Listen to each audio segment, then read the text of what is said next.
In this special edition of the Parliament Report, a new session of Parliament opens, lawmakers sworn in, House Speaker issues a warning, Senate President to serve with diligence, and Prime Minister and Opposition Leader give their charge to the Legislature.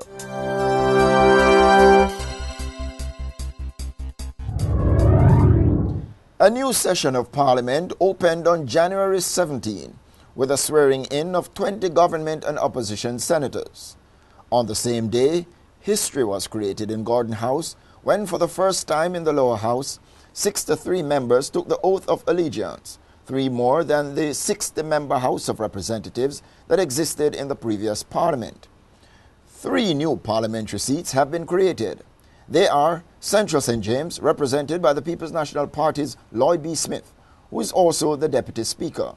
South Central St. Catherine, represented by the Jamaica Labour Party's Dr. Andrew Wheatley, and St. Catherine East Central, now held by the PNP's Arnaldo Brown.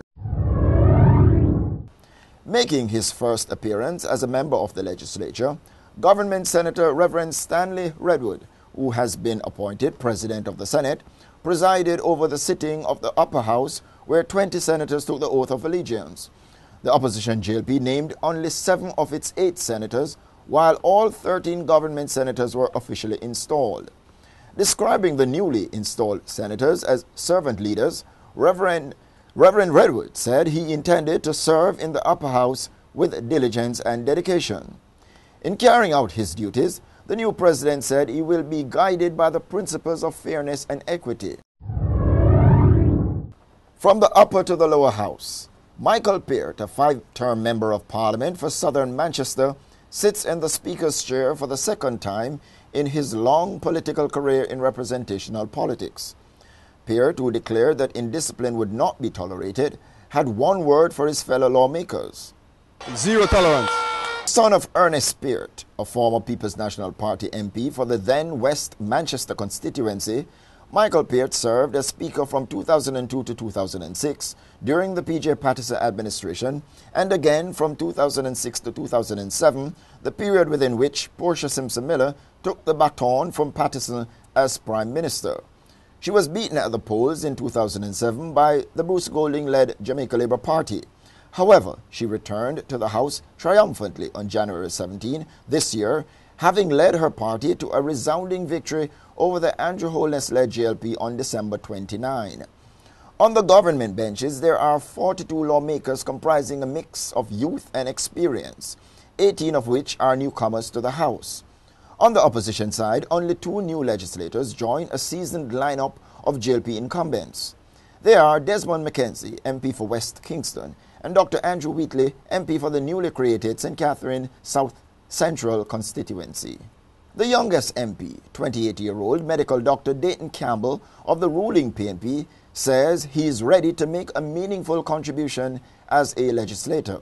Well, first and foremost, I'm grateful for the opportunity to be here, and I'm mindful of the mandate that has been given to me by the constituents of Northwest St. Ann.